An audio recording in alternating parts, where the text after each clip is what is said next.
everyone, welcome to Labeled Organizing. My name is Sarah, professional organizer out of Nashville, Tennessee.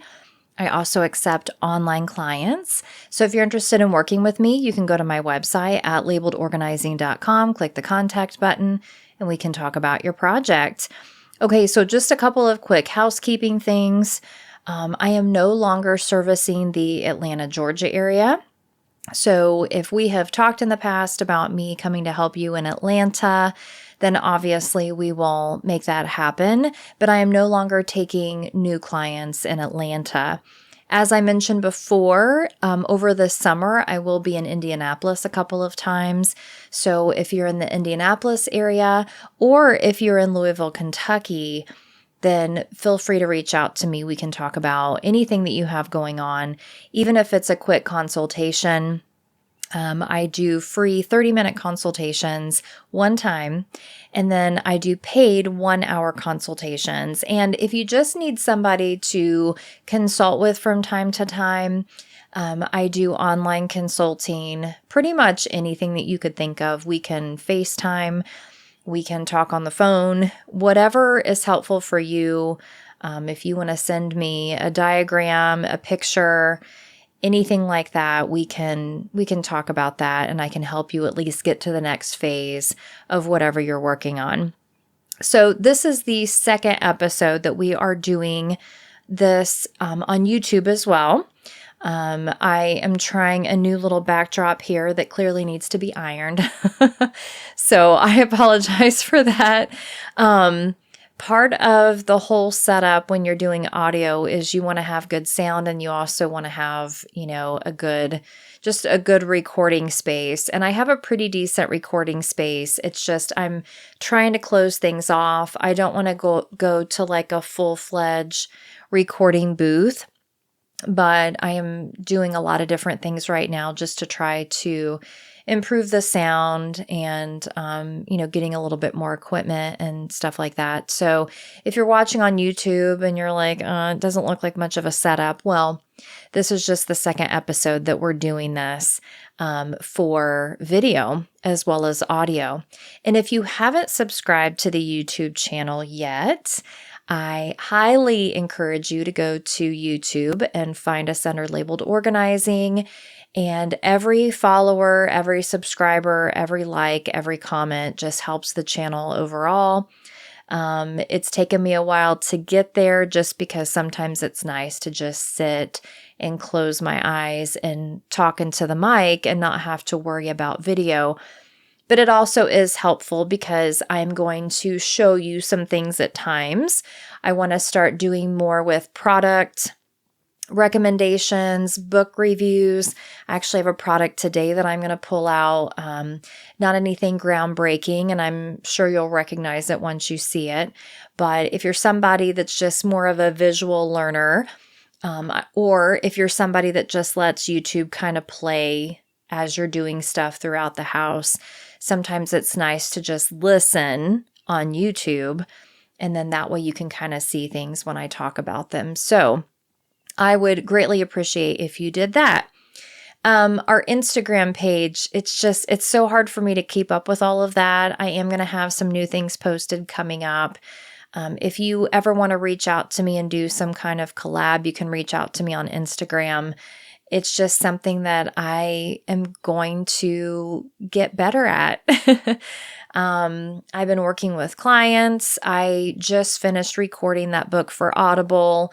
I do that from time to time. It was a larger project, and so my voice just wasn't really at a place where I could stop recording for that and then just do a lot of podcast recording and then be able to pick back up where I was with that. So I do apologize. By the time you hear this episode or watch this episode, the first part of 5 of the hoarding series will already have been posted.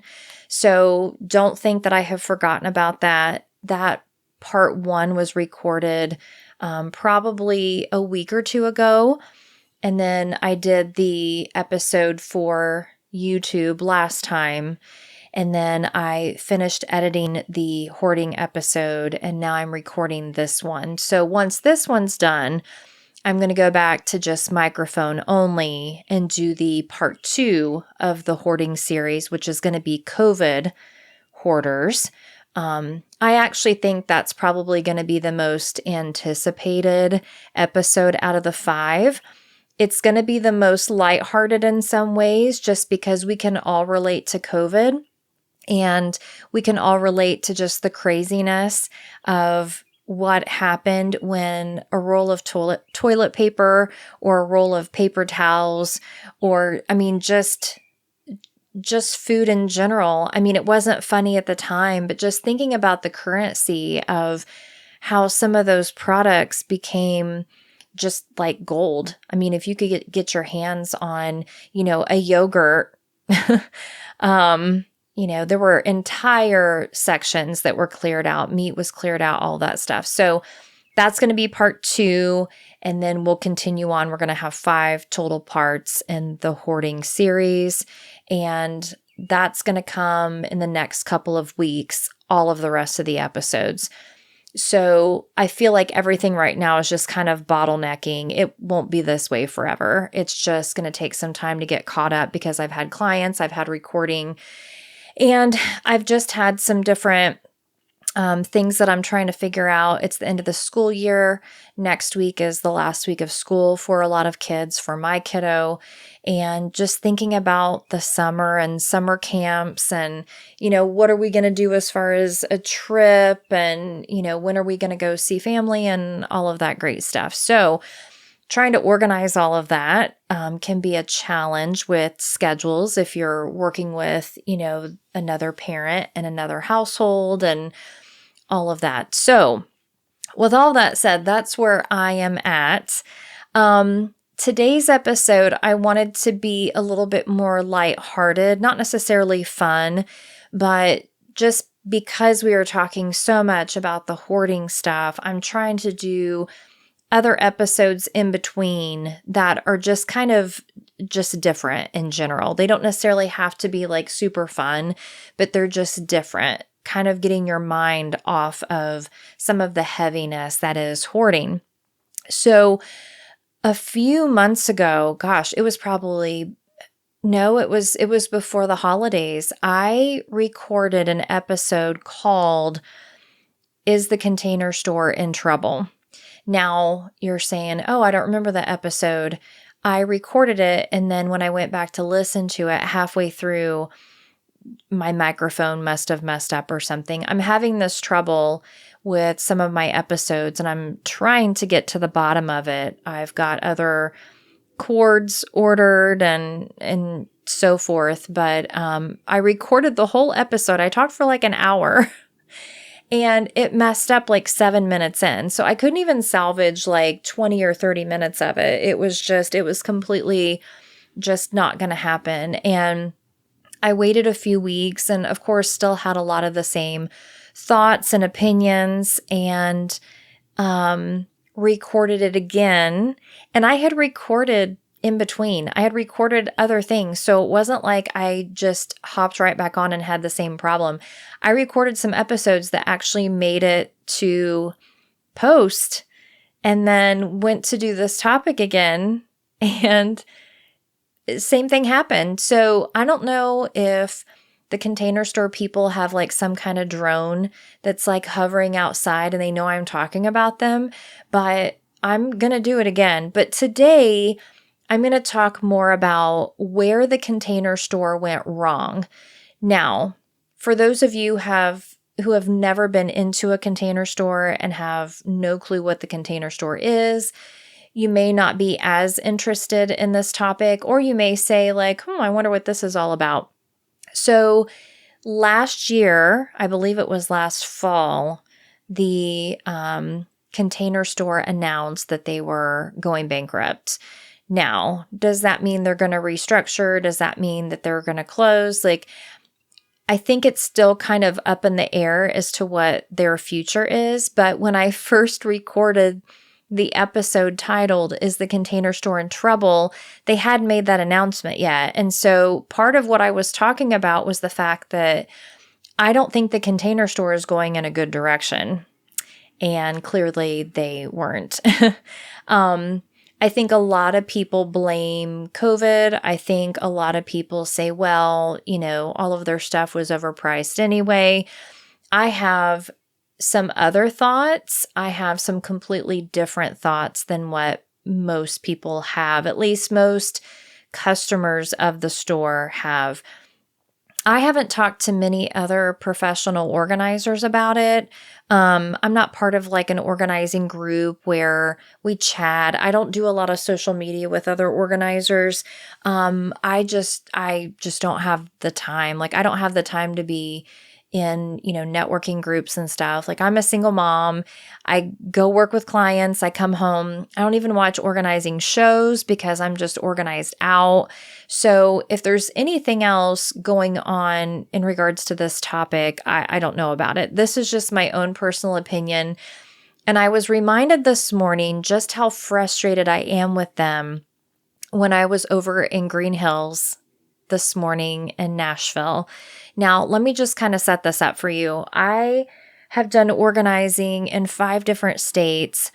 They all have had their challenges. They all have their strengths as far as what's available.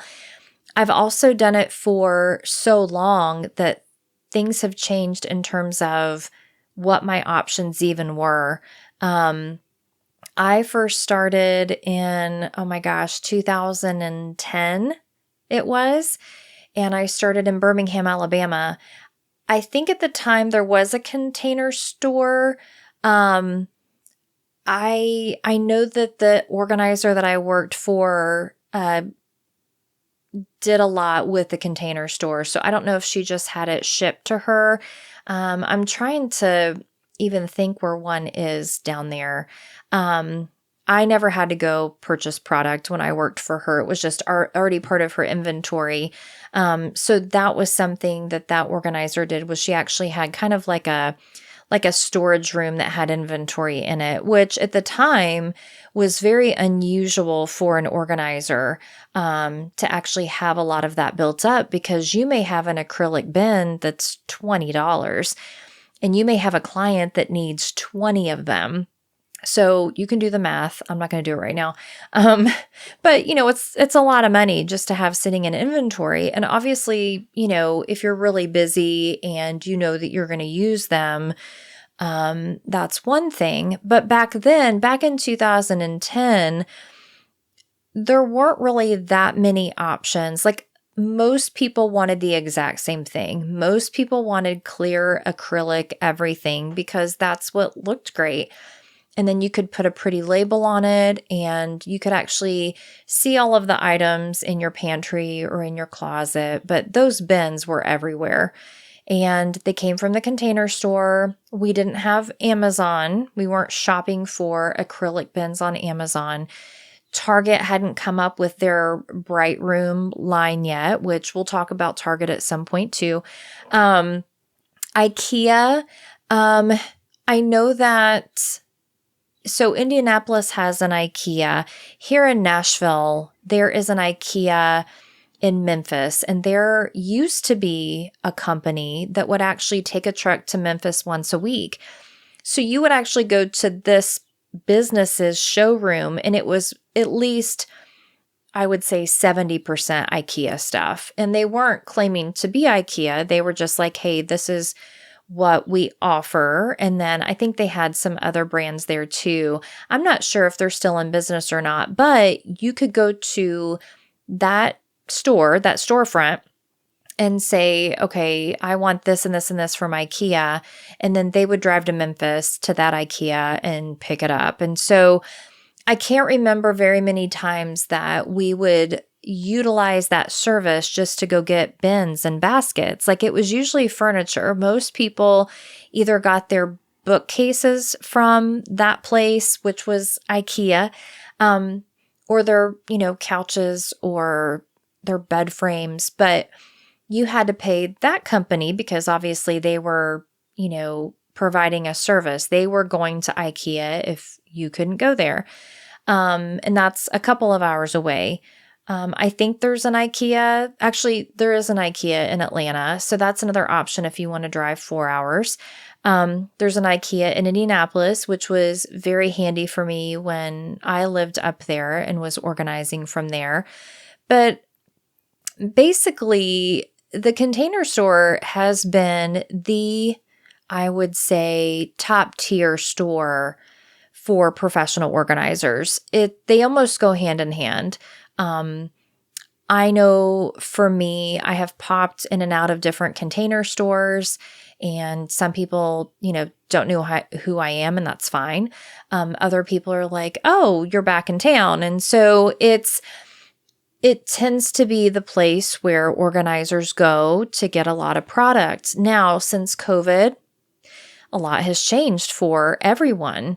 So it is true that now we've got Amazon, now we've got curbside pickup at different places. And so if you need organizers and Target opens at 8 and you can get curbside pickup and they have enough of what you need, then that is a place that you can go now, and you can probably get them a little bit cheaper than you can get them at the Container Store. And that's just truth. Like I said, they have their Bright Room collection now that I think is fabulous. There are a lot of really similar things as far as the acrylic bins go. They have similar baskets. The baskets themselves at the Container Store and some of the items at the Container Store have gotten a little bit too much, in my opinion, not necessarily in price, but just, I don't want to say quality, but some of these items that the Container Store has, you can only appreciate so much. Does that make sense? And I think that's part of the problem is that there are people that will pay $150 for a pair of shoes, okay? And then if they need to go get organizers, they're going to go somewhere where they can get quite a few things for $30, okay? Now, the reason I'm using that example is because then on the flip side of that, you've got a group of people that will, maybe go to Target or go to Kohl's and they will only pay $30 for a pair of shoes. Like to them, that's what they want to pay. That's their budget. But then they'll go to the Container Store or Lowe's, or they'll go to some kind of home improvement store and they have no problem paying $150 if it improves their home and their space. And so the Container Store for a lot of people was just expensive, unnecessary, maybe not relatable. If you go to the cleaning aisle in the Container Store, you're going to see some products that you wouldn't find at a normal, quote unquote, department store, box store, whatever you consider Target and Walmart to be. Some of the products, some of the equipment, I guess, like mop handles and stuff like that, you can easily get now on Amazon or somewhere else for cheap. And then you've got some of the lines that are, just like Joanna Gaines has Hearth and Hand at Target. At the Container Store, you have the Home Edit, who are professional organizers. They had their TV show. They've got a podcast. Like, they're well known. There are a few of their pieces that I use for some of my projects because you can't find anything similar other places. The Container Store itself has its own brand. Marie Kondo, I think at one point had her line of things there. So for the people who are organizers and who are well-known organizers, they may even have their own products there. So the Container Store over the years has been the place where organizers go, and just your everyday person would go if they want that kind of look, if they want some solid pieces, if they want a whole plan put together, if they want a closet installation. There's a little counter you can go to and they'll help you design a closet. The Container Store has quite a few of our business cards. I have cards in Nashville, Indianapolis, and Atlanta at the Container Store. I don't know if they're still there. someone may have tossed them. It doesn't mean that I think that everyone has scooped them up. I mean, they may have just been thrown away. But it's different than trying to do your business at a Target or at an IKEA. Like, you wouldn't go into an IKEA and be like, hey, do you have any business cards of local professional organizers? So all that to say, in a lot of ways, the Container Store has kind of been, I guess, the mothership or the hub for some of us organizers to get our job done. Now, this is the fun part of the episode. I'm not going to trash the Container Store, but I am going to point out some obvious things that they have done, I think, to really not help themselves over the years. And I talked specifically about going to Green Hills this morning. That is an area in Nashville where we have our high-end mall. If someone talks about Green Hills Mall, they're talking about Burberry, Tiffany, Chanel, Louis Vuitton, stores like that. So in addition to that, the Green Hills area itself is very congested. I mean, I know that a lot of malls all across America are congested, and especially during the holidays. But the only way you can really get in and out of Green Hills area at all is to go, I would say probably at like 9:30 in the morning, because you don't want to fight morning traffic, people trying to leave and go to work. You don't want to fight school traffic, kids going to school. But then if you wait until closer to lunch, there are so many businesses and so many people that will park at the mall, eat lunch at the mall, shop at the mall. But like I said, it's all very, very congested. And even though there's a parking garage, there's probably like 3 or 4 parking garages now. But if you want to park outside of the Container Store specifically, you have to be there when they open, because a lot of that parking has turned into either valet parking or paid parking, which no one likes to go to the mall and pay for parking. It's one thing to do valet. That feels kind of special. Like, hey, we're going to go to dinner. We have a reservation. And then maybe we're going to go ring shopping at Tiffany when we're done, so it's like, hey, we're going to valet. So we don't even have to worry about it.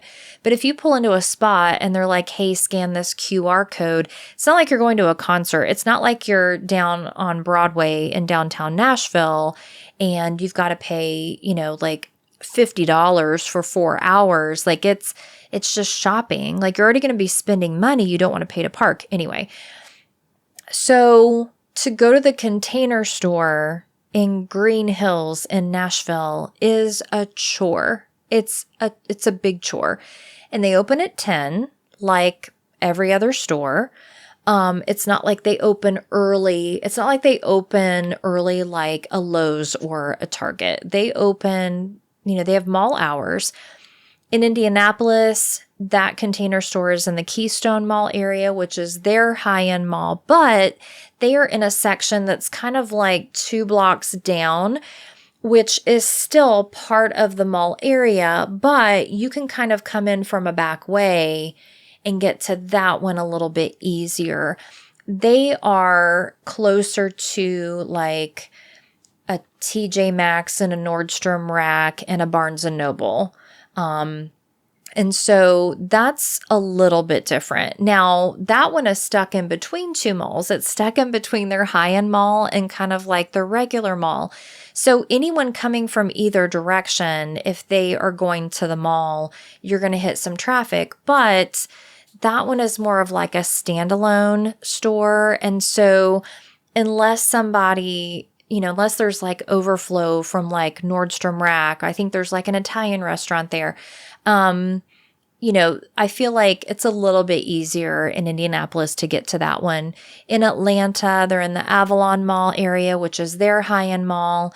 And that one is a standalone store, which does make it easier. If you can at least get into the mall area and back to where the Container Store is, 9 times out of 10, you're going to find parking, and you're going to find decent parking. You're not trying to you're not parking clear out. So why am I bringing this up? It goes with the hook of, is the Container Store in trouble? Well, now we know it is. That was my original episode. But where did the Container Store go wrong? Now, for those of you watching on YouTube, this is the show and tell portion. So for those of you who are watching on YouTube, and I'll make a little bit of noise so you can hear it, this is the Container Store's accessory box, okay? As you can see, it's tiny. It's almost like a shoebox, but it's cut in half. It is a square.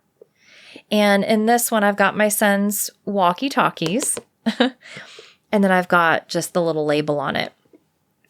These keep the Container Store alive, okay? The reason that these are so important is because no one else makes these. Now, I think IKEA may have something similar, but it's not easy. It's just not easy to get to an IKEA. Like I said, the closest one to us in Nashville is Memphis. I haven't been to Atlanta in a while. When I go to Indianapolis, I'm not going to fight all of the traffic to get into IKEA. I'm not going to run the marathon of that store. I mean, if IKEA was cut in half, if they ever have like an IKEA rack, that would be amazing. Or an IKEA outlet that just sells these, yes, I would go, because these are pretty inexpensive. I forget how much they are. I think they're like $1 something or $2 something, but they are the perfect size. And I obviously could have fit a little bit more in here, but when it comes to my kiddos' room, these little boxes actually fit right down into cube organizers. They fit into those little fabric bins that I've talked about over and over again. So if you've got a kiddo and you've got these little boxes, you can either put accessories in them. Like I've got another one that has a lot of his sunglasses. I've got ones that have like little, if it's like a 100-piece puzzle, you could put it in here and then just put the name of the puzzle, whatever it's supposed to be, whether it's, like dog puzzle, 100 pieces, whatever. These, to me, are the only reason why I would fight traffic. I would fight mall traffic is to get these. I can't get them anywhere else. I can't get them on Amazon. If someone finds something like this, but this is the Container Store brand. It even says it right here. I have not figured out yet why no one else has copied this, because they have a regular shoebox, that's similar to like, I'm trying to think what the brand is. Oh, shoot. Target carries them. I'm going completely blank. Target, Walmart. It's kind of like the standard tote, shoebox tote that has like the white lid. It'll come to me later. It's been a long week.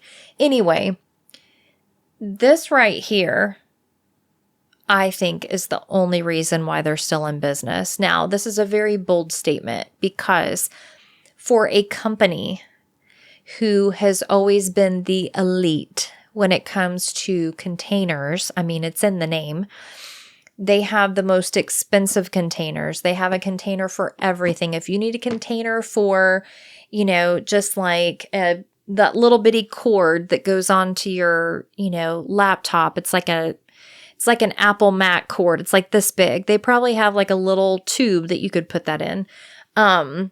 They have everything. So I'm not knocking the Container Store. Here's the thing though, whoever comes up with one of these, it's game over for the Container Store at that point. It really is, because what the Container Store is really good at is stuff like this, very specific stuff like this. And the reason I'm using this as an example is because every single organizer who has ever worked a job, who has ever had a client, has used hundreds of these in a project, because you can stack these. They go up on shelves, they go in bins, they go in nightstands, they go everywhere. They're perfect. They're absolutely perfect. They are plastic, that's fine.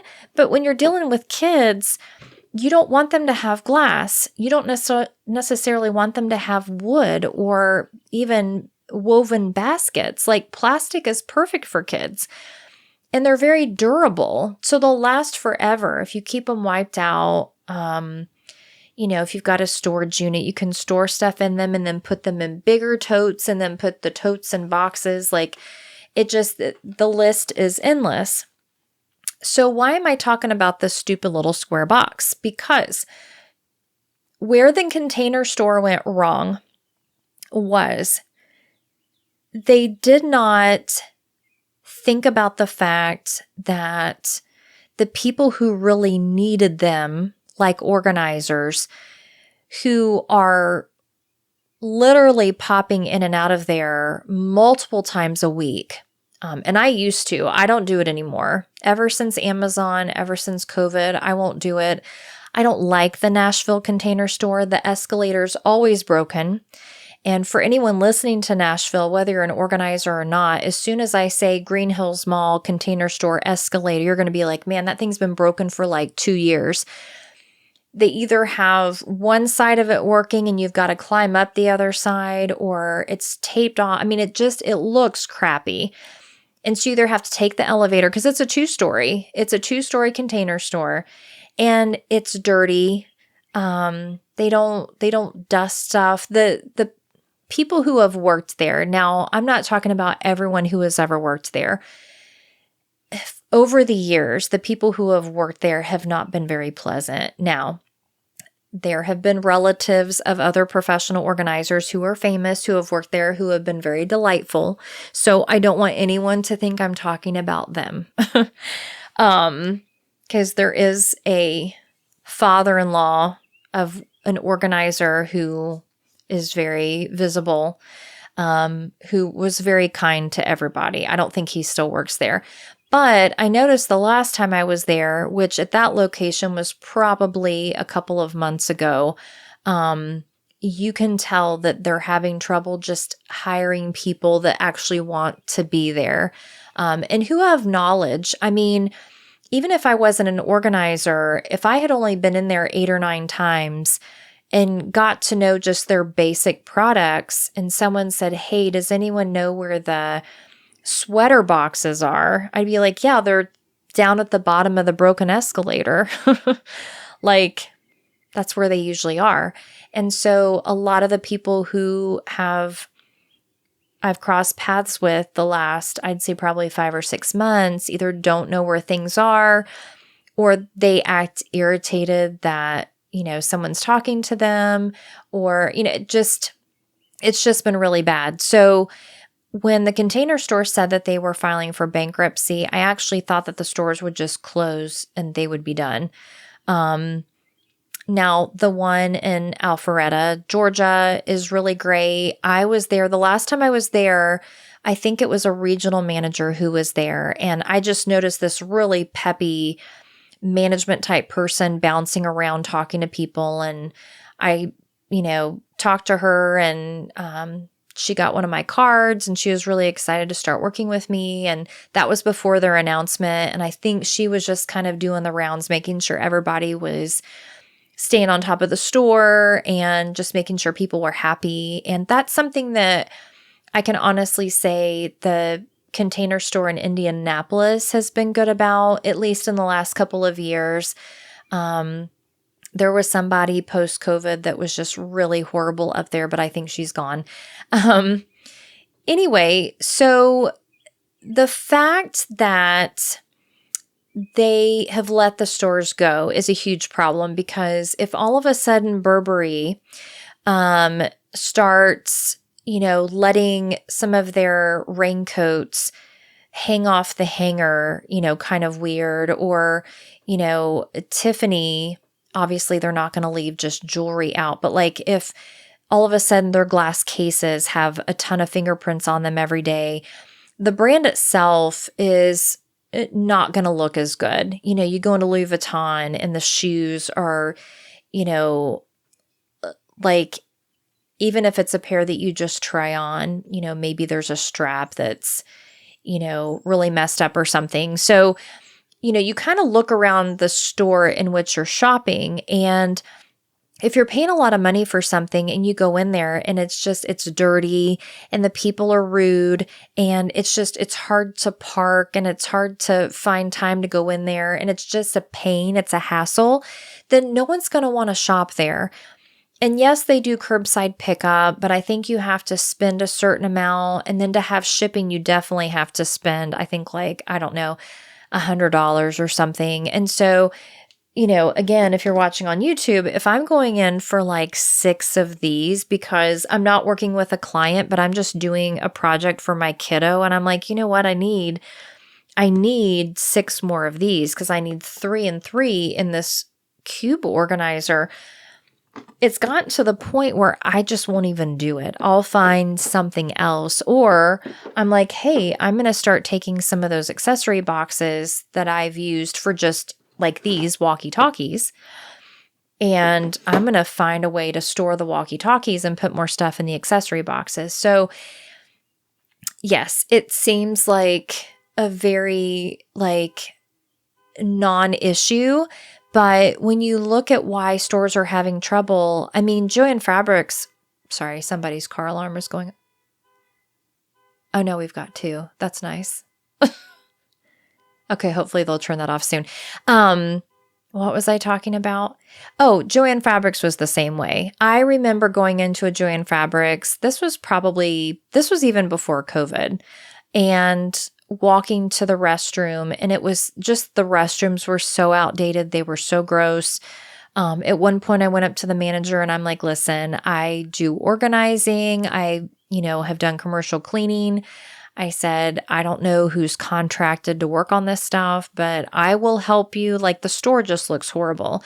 And yes, a fabric store will get dusty because you've got all of the fabric, like all of that, all the boxes, all of the wood frames. Whenever you have a lot of those types of things in a store, it's going to get dusty. But when you look at a container store that is selling acrylic bins at $20, $25 a piece, and most people will need a good number of them just to do a project. Like, you're not just going to go buy one acrylic bin and then just do a bunch of cheap baskets. Like, if you're going to do an acrylic bin, you're probably going to do like 3 to a shelf, 5 shelves high. Or you may do 6 acrylic bins and then you do like some Lazy Susans and then maybe you do a spice rack. Like, you're mixing everything up. But if you only have a certain budget and you've got these acrylic bins at $20, $25 a piece, if you physically go into the store and everything is dusty and a lot of the acrylic pieces are cracked where maybe they just got broken, where somebody, put them on the shelf and something stacked on top of it and they broke, but no one ever knew it was there. Like, if employees aren't going through and actually like fixing stuff at night and checking stuff out and making sure things are in the right places. And the next time you go in, if it's like 2 weeks later and that broken thing is still there, like, you start noticing and you're like, why am I even doing, like, why am I paying $25 for an organizer in a store that's just run down and the escalator never works? It's almost like they don't care. So if they don't care, why should I care? Now, if you need the item, you need the item. But anymore, you can get on Amazon and you can get almost the exact same thing for $12, or you can buy it in bulk. Like, you could buy, you could pay wholesale prices for some of this stuff. You can get a direct line to Iris. It used to be you'd have to go into the Container Store to get an Iris product, and now you can go on Amazon and get an Iris weatherproof tote. And you know what? If you're a Prime member, Amazon's going to deliver it for free. You don't have to go into the store. You don't have to deal with the Container Store person who has seen you 50,000 times and still ask you if you're like one of their, what do they call it? I can't even remember. One of their members or one of their rewards, whatever they call it, the rewards program. Are you one of our something shoppers? I don't know. They ask me every time and I'm just sitting there thinking, like, you see me all the time. You know that I have a number in the system. It's that lack of connecting with certain customers. Now, they will connect with certain ones. And I won't go, much into that. But, when I'm hopping around to these different locations, I'm like, I'm tired of going to mall areas to get items for home improvement. So, the last part of this episode is where I talk about what I think they should have done and what they still could do. Now, obviously, they're not looking to me for advice, but I'm going to give it just because this is my show and I feel like it. What I think they should have done from the very, very beginning. Instead of saying them to themselves, we're a very high-end organizing store, we are going to place ourselves in high-end areas, high-end malls, and try to get the traffic of people who are going to, like some of these high-end stores, like a Nordstrom. I'm trying to think what else now is in the Green Hills Mall. We've got a lot of stuff now over there that's just, I don't know. It's very, very high-end stuff. And there's more stuff going in over there. And so again, first of all, if your store is dirty, you've got a lot of people that organize that are OCD. That's the whole reason why they're there.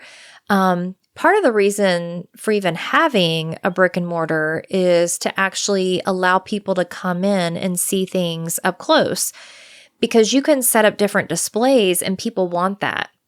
You can set up a number of things and you can wow people and then say, okay, if you want this, it's going to be $2,000. And some people will pay it because that's the exact look that they were looking for.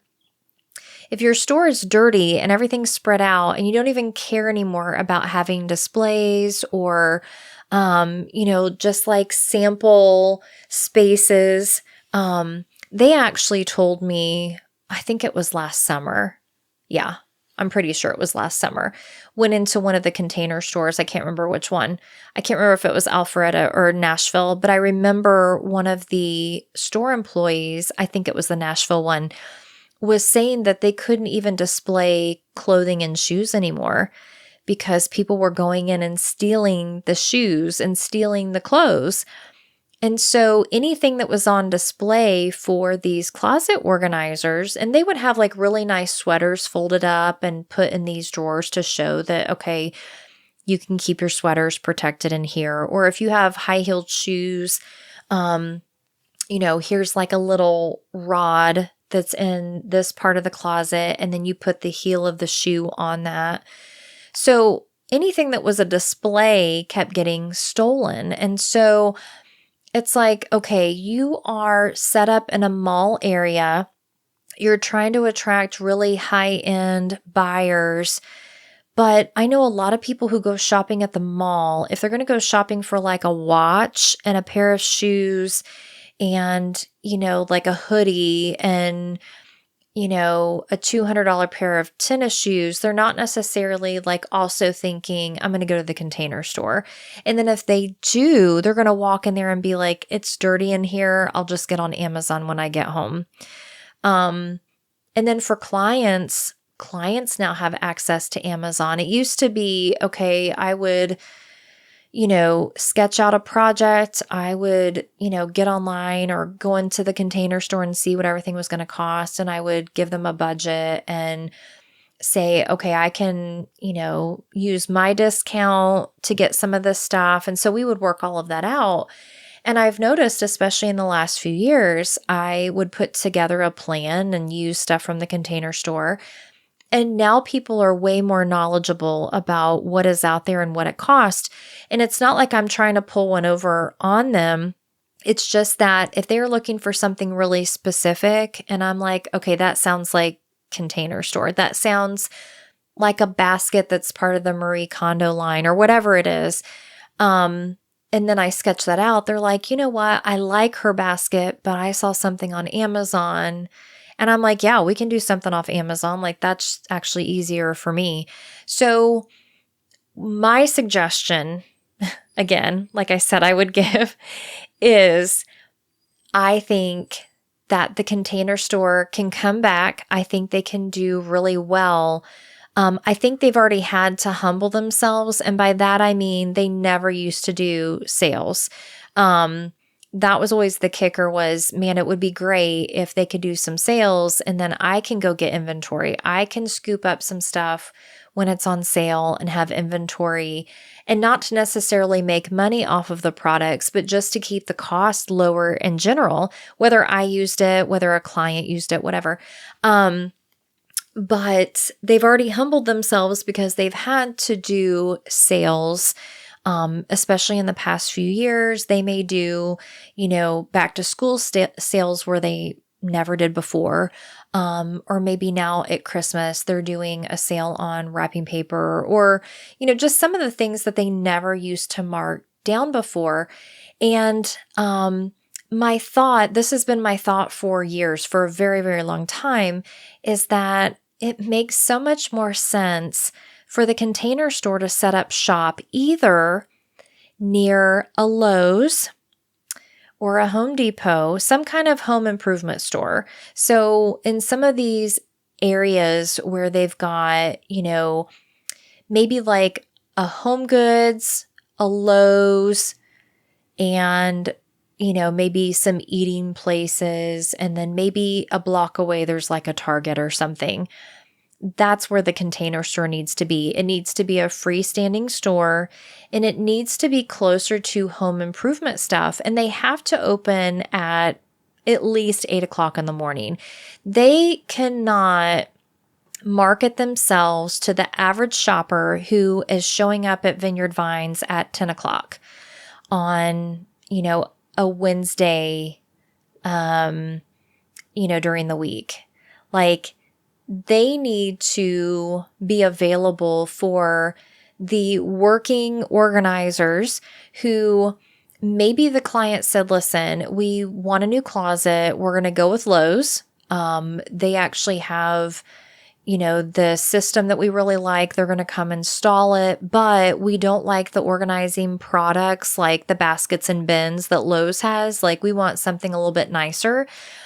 That would be the perfect time to say, okay, well, let's take a field trip. Let's go to Lowe's.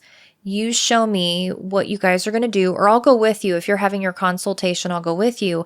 And then let's walk next door to the Container Store and figure out what kind of baskets and bins you want to go in your new closet from Lowe's.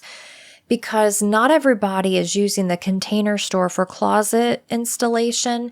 Some people are still going with like California closets. Some people like just the Lowe's, like, especially if they're doing a combination of maybe they're replacing a few like wood shelves, but then they're also adding in like some wire racks, then they're going to go to Lowe's. And then if they go to the Container Store, then it's just right there. Or if the Container Store is near a Target, a lot of people will go into a Target and get like a Lazy Susan or get some baskets, but they're like, well, we're not going to have enough of the acrylic bins, or we're not going to have the right size, or we're not going to have these cute little square accessory boxes, okay? So my suggestion for the Container Store, because they asked, is you got to be somewhere else. You're not in the right place. You're not who you think you are. And I'm not saying that to be snarky. I'm saying that to be honest, because the Container Store used to be a very like elite experience. It used to be, at least that was the perception for a lot of people. I remember the first time that I was talking to my mom about the Container Store, and I'm like, let's go. And she's like, I've never been.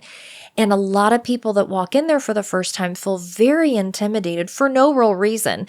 It's not like, it's not like a Tiffany or a Burberry or a Chanel. Like, it's not like you feel like you can't be in there. It's a very casual store, and a lot of people go in there because they're doing home projects. So it's not like people, a lot of people will get dressed up to go to high-end malls because they're going into high-end stores and they're buying high-end bags, okay? The Container Store needs to realize that the people who are going in there are either organizers like me who are trying to get to a project by 9 a.m. Like, I know a lot of people start working at 8. For a lot of my clients, especially if they're retired or they're stay-at-home moms or they're people that work from home, they don't want you there at 8 o'clock. But if you have to work all day on a project, you don't want to get there at 11. And if the Container Store doesn't open until 10 o'clock and you're fighting traffic, you're fighting mall traffic, the last thing I want to do, okay, so 2 things. I don't want to have to go during a dead zone, meaning I don't want to have to try to get there at 9:45 on a Tuesday. Let's say I don't have a client that morning, but I have a client on Wednesday that needs a lot of stuff. I don't want to go on my quote unquote day off. And it's not a day off. It's just, it could be a morning that I'm actually home sketching or trying to prepare for that next day. I don't want to fight mall traffic to go in to get 10 of these and whatever else I need from there when I could find something similar on Amazon and it's delivered to me. I can find something similar at Target and they do curbside pickup for any amount. They do shipping at 35 and over. So I could order all my groceries and then just tack on a few acrylic bins. And not even that, if I just get like the cheap shoe boxes that are plastic with the lids and they have to be shipped to me, they're shipped for free and they come in like 2 days. So anyway, all that to say, is the Container Store in trouble? We already know that it is. That was my original episode idea. Part of what I was saying in that episode that got messed up was they're just not really in touch anymore with what people want. I think they were way too late to the game having sales. They've always had some kind of membership program that really didn't do that much. You know, like I said, there was no real incentive to buy multiples. It wasn't like, okay, buy 3, get 1 free. It's like, no, you're buying 4 acrylic bins at $20 a piece. And then they let their stores go. I feel like they weren't, I mean, if you go into a Lowe's, and I'm not talking about Home Depot because I'm frustrated with them, especially the one near me. Lowe's, for the most part, I feel like a lot of the employees that they hire actually know their stuff. They actually know about tools and appliances and just all things handy. They know where stuff is at the store and they will walk you to where it is in the store. They'll, you know, as long as they don't have people waiting in line, they'll have side conversations with you about DIY projects. And you feel like you can go into a Lowe's and you can actually learn something. I am just now, I feel, crossing over into intermediate when it comes to like handy woman stuff. Like I've got a drill. I've mounted my 3 TVs that I have in my house. I've done some projects outside. I've hung, you know, pictures. I've hung curtain rods. Like, I've done stuff for clients. I, you know, have worked on tile and tubs and stuff. And so I feel like I'm pretty handy. It's just, if I really needed something like not super advanced, but something that I feel like a lot of dads would know, and I don't have a dad in my life. So if I wanted to go into Lowe's and, you know, go buy a product, I could probably find someone that's, you know, I could talk to and be like, hey, like, is this a good drill? Is this a good hammer? Like whatever it is, or this is the little project I'm going to work on. Is this going to be enough? Do I need to use this product? What would you recommend? And that's really, really helpful. The Container Store just really isn't that way. And I don't think many professional organizers over the years have worked at a Container Store or at IKEA. They may have a little bit of knowledge of organizing, but usually it's just people who are fine working retail. I think that has hurt them. Now, I'm not talking about all locations. I don't want people to come for me. Like, I know that I'm only talking about 3 locations, but you start to see a trend where it's like, okay, here's a Container Store. It's in a mall. I'm going to fight traffic. I can't find a parking spot. If you're getting like big bulky stuff, you either have to kind of try to go up and wait in their pickup area or you're lugging stuff to your car. To me, it just makes the most sense that they relocate to an area that has a Lowe's, a Kohl's, a Target, and a Home Goods. If there was, okay, let me just give you the perfect scenario. As a professional organizer, let me just tell you the perfect, I guess, not even shopping area, but just like work shopping area. Like for me to really get my job done, what would be ideal? Okay. Gosh, in a perfect world, are you ready for this? This is what would happen. I would drive down. Now, if you're in Nashville, you're going to get this reference. There is another mall down there, but it's very spread out, very, very spread out. So in Nashville, there's an area south near Franklin called the Cool Springs area. I do like the Cool Springs Mall. It's not the high-end mall, but it's pretty easy to get in and out of. But it goes like 2 or 3 exits. So kind of the second or third exit, you can get access to the Lowe's. And then once you leave Lowe's, there's a Kohl's and then there's like a Whole Foods. It's just all spread out all down this road. So you can go to Target, you can go to the mall, you can go to Lowe's, Kohl's, you can swing through, like Taco Bell, Olive Garden, McDonald's. I mean, there's just everything. And then on the other side of the interstate is like the Home Depot and the Ashley Furniture. And, right after the mall, there's, I think there is a Home Goods. I think they open a new Home Goods and TJ Maxx. What would be ideal? This would be absolutely perfect is if you got off at one of those exits where if you needed to go to the mall, you could. Let's say you just need to go to Paper Source, okay?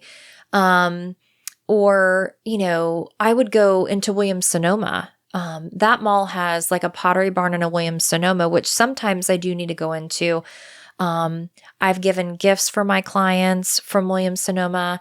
One of my clients wanted a really specific basket, and I thought Pottery Barn had the one that I wanted, and I went, and it wasn't what it looked like in the picture. Anyway, so the fact that there is a mall close by that at least has some home type stores. So that mall, Williams-Sonoma, Pottery Barn, there's a Paper Source.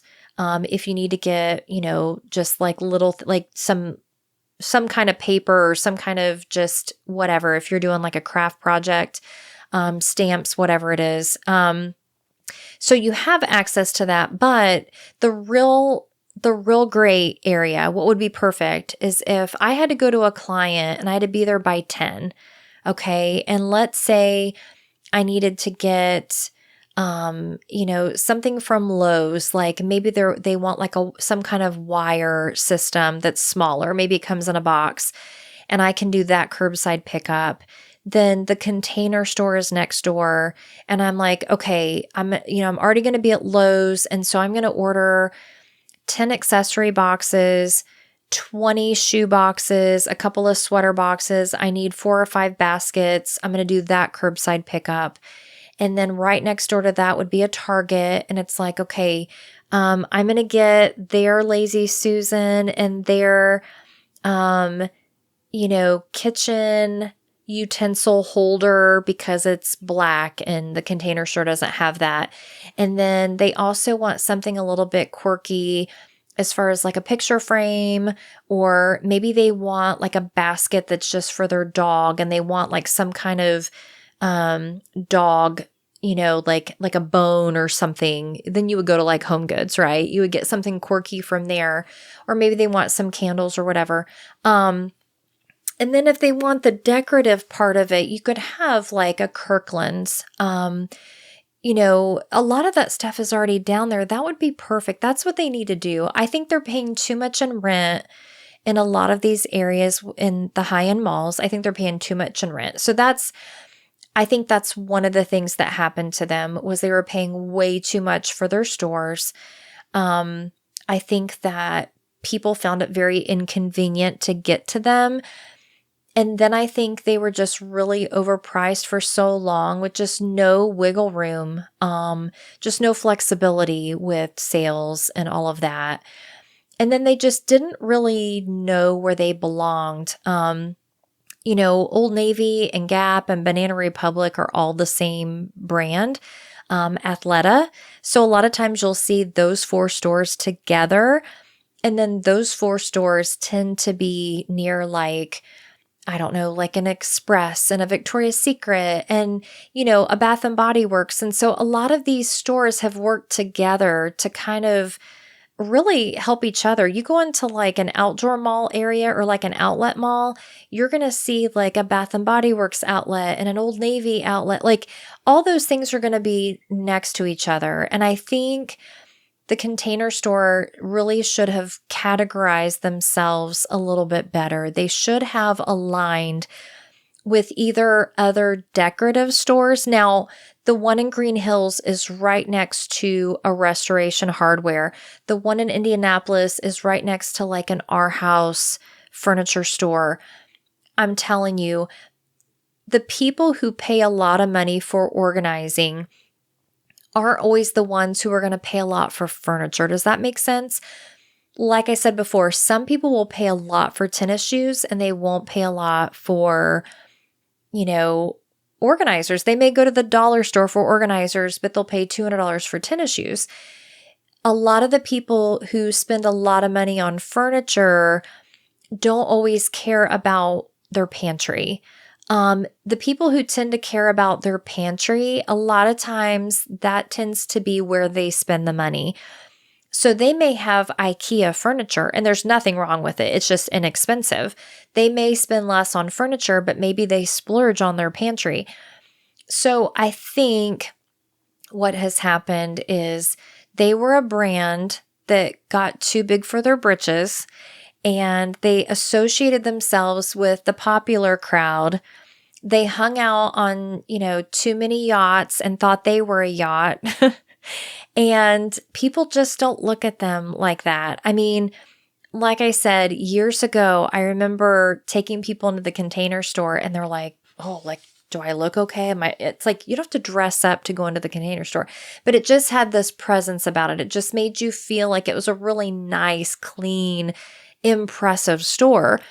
And I think what happened is, I think during COVID, they went a little rugged like everybody else. Like they let their hair grow out and they started wearing sweatpants and, like they went out in public in pajamas. Like at some point, they kind of lost their image, but they tried to hold on for too long.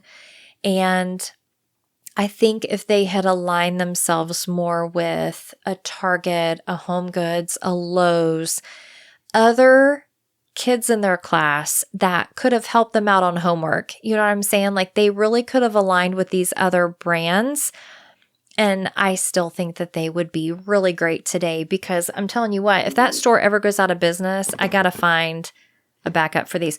Oh, I do remember now. IKEA does make something similar to this, but I'll tell you what's wrong with it. Their lids don't snap like these do. So see how, like right now, I don't know if you can see this if you're watching on you. Okay. So this lid, when I snap it, I literally can hold on to it by this lid. The ones from IKEA are kind of like one of those weird lids that they don't really snap on. Like they fit on the top, but they don't snap. And so all you have to do is just barely touch the lid and it comes off. Those are okay if you're stacking and if you're putting stuff in there that you're okay, like not getting damaged. So, if you want to pull something down and take another one from on top of it, you want a lid like this that actually snaps on. And this is really, it's not like weatherproof. It's not airtight, but it does click. And, and like I said, they stack. And then the ones from IKEA, I think, are a little bit taller. I think. I need to go to IKEA. I probably haven't been in a year. It's exhausting. You got to be in shape. You got to be ready. You got to train to get through IKEA. It's just a lot. So I know this was a super long episode. I feel like I had a lot to talk about. If something happens with my software, at least I have everything on video. So even if the little Container Store drone is outside my window right now and they're like, we don't like what she said, I do have other proof that it was said. So whether you listen to this on your podcast app or you watch it on YouTube, hopefully this episode has been helpful. I know it's been all over the place, but sometimes I just get these thoughts in my head and I'm like, I really want to, I want to talk about this. Who do I talk about it with? And you guys just end up being the people, because if you've made it this far in, we're an hour in. If you've listened for an hour of anyone, not even just me, anyone talk about plastic, acrylic, organizers, placement of stores and locations and all of that, then you must either really be into organizing or you just let the thing run. You're making dinner in the kitchen and you don't even know that the TV's still on. So, but whatever the case is, whether you're listening or watching, I appreciate you doing it. Make sure to go to YouTube if you haven't already and click subscribe. Give us a like on the episode, leave a comment.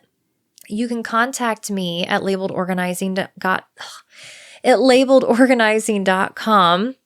Just click the contact button. You can also email me at labeledorganizing@gmail.com. There have been times where people have tried to contact me through the website and it just didn't go through. It ended up in junk mail or something. So if you reach out to me and I don't respond, you can also email me at labeledorganizing@gmail.com. You can leave a comment below in the YouTube section, comment section. And like I said, we're getting ready to go into episode 2 of 5 of the hoarding series. So after this one will be episode 2. And then we'll get through the rest of the series in the next couple of weeks. And then we're going to start talking summer. We're going to talk about summer. And I can't even start on that because I'm going to get off on a tangent. But yeah, lots of cool stuff. We're going to start having guests. I have 2 guests already that are booked between now and the end of the year. If anyone else who is in the organizing world wants to be a guest, feel free to reach out to me. If you're in Nashville, we will actually record in a studio. And so those are going to be fun. And I can give you all that information if you're interested. So again, thank you for being here. I appreciate all of you. And I will see you in the next episode.